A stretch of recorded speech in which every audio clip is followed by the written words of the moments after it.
Tithing is biblical and fundamental. Some things are biblical, but they are not fundamental. Polygamy is biblical. David had more than one wife, but it's not a fundamental teaching of the Bible. But for a teaching to traverse the whole Bible, started with Abraham, continued with Jacob, emphasized by Moses. All the prophets talked about it. Jesus said we should in Matthew 23:23.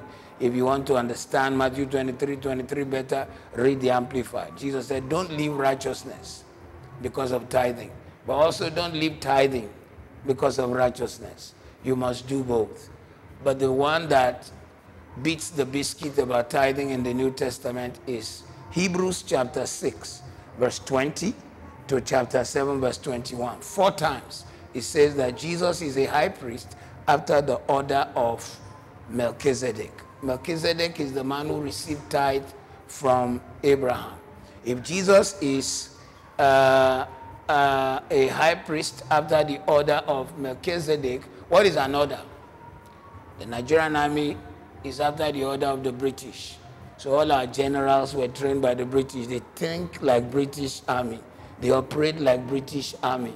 They salute like British army.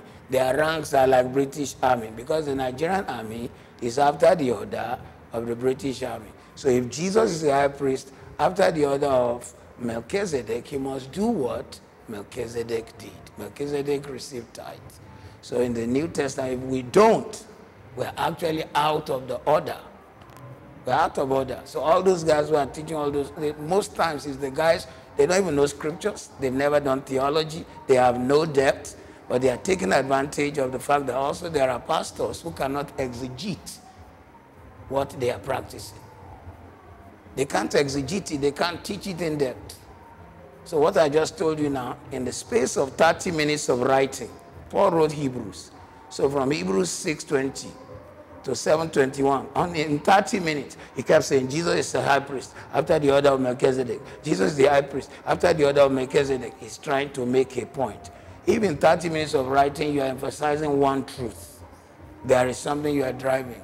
Go check it. You see it. And so like I told you, the Nigerian army is after the order of the British army, which means it replicates. It must do similar. It must do exact. It must train like them. Babangida went to Sandos. Buhari went to Sandos. Obasanjo went to Sandos.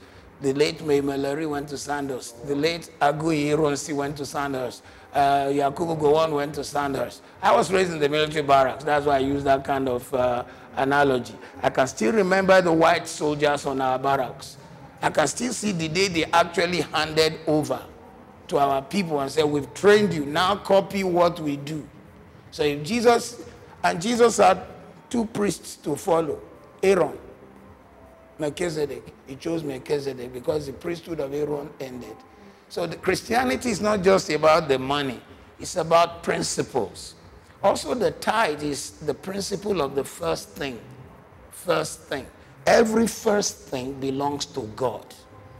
Every first thing. My firstborn must be dedicated to God. If I don't dedicate my firstborn, my other children will struggle.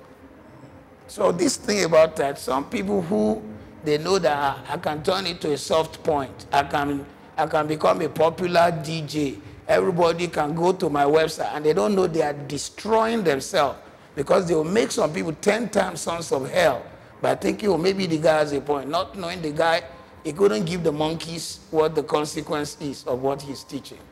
So you've got to understand the tithe. For you to stop tithing, God will have to stop recognizing the law of the first thing. When the children of Israel crossed out of the wilderness at the end of 40 years, he's already told them, every first thing is mine. So the first city they got to, which one? Do you know the Bible?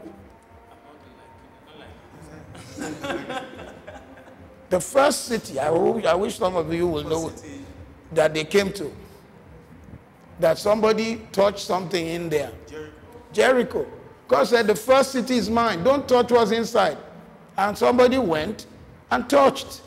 And the Bible calls what he did accursed. Do you want to know the Hebrew word for accursed? The Hebrew and Arabic are sister languages. The Hebrew word for accursed is haram. What do Muslims call evil? Haram. So when you touch what belongs to God, all those, I felt really I felt tempted to mention their name, but I wouldn't. They are asking Christians to commit a haram, to touch their cursed. You don't have to give your tithe, but you will face the consequence. You are committing a haram. So this phone is like the tithe. In the hand of God, it's a blessing. In the wrong hand, it's a haram. Blessing, haram.